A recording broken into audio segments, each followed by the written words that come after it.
Қайырлы күн достар баршаңызға. Бүгін өзбек ұлтының ұлттық тағамдарының бірі хамир хасибті жасайтын боламын. Жасалу жолы өте оңай әрі дәмді болып шығады.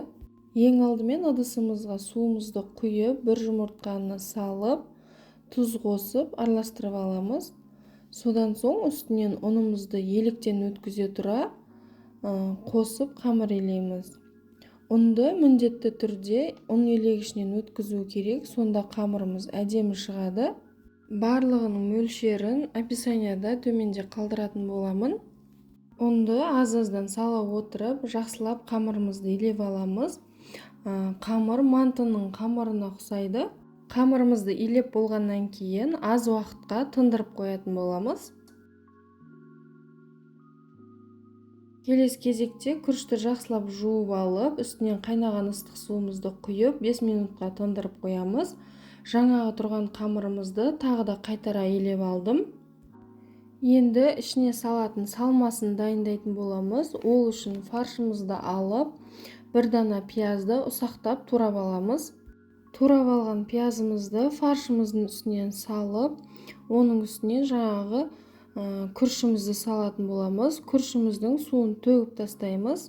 Дәміне қарай тұз бұрышымызды қосып, жақсылап араластырып аламыз. Аз көк қоссаңыздар да болады. Мен бірақ қоспадым. Осымен біздің салмамыз дайын.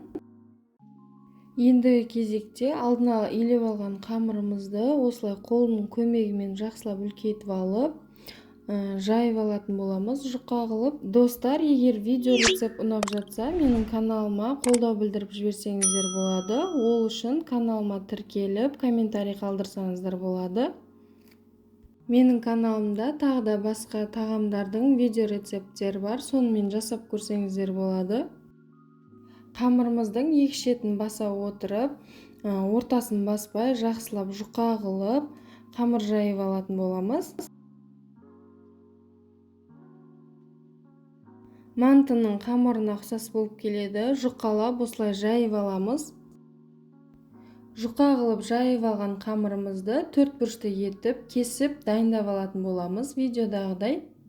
Енді кезекте алдын ала дайындап алған ішіне қосатын салмамызды бір қасықтан саламыз. Салмасын салып болған соң ұшындағы қамырын алып ораймыз. Екі шетінде қалып қойған қамырымызды да ораймыз. Дөңгелекте отыра осылай орап шығамыз. Қарап тұрсаңыздар, түйілуі де оңай, көп уақытты қажет етпейді.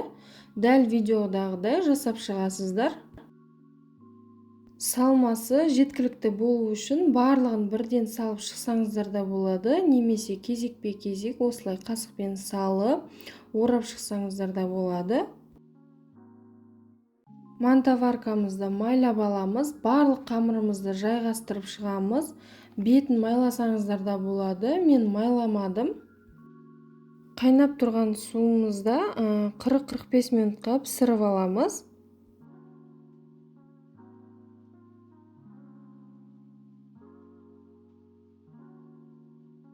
Одан кейін енді тұздығын жасайтын боламыз. Қызып тұрған отымыздың үстінен бір дана пиязымызды салып қуырамыз. Оның үстінен туралған қызанақ пен аз көкімізді салып, жақсылап араластырып қуырамыз. Томат қолдансаңыздар да болады.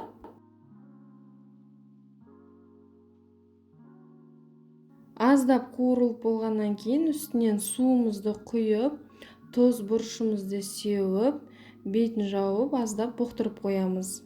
Тез дайын болады, тұздығымыз дайын. Мінекей хамир хасиб тағамы дайын, өте дәмді, керемет болып шығады.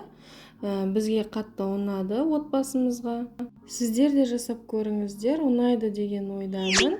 Және менің каналыма тіркелуді ұмытпаңыздар. Сіздермен бірге болған Сымбат.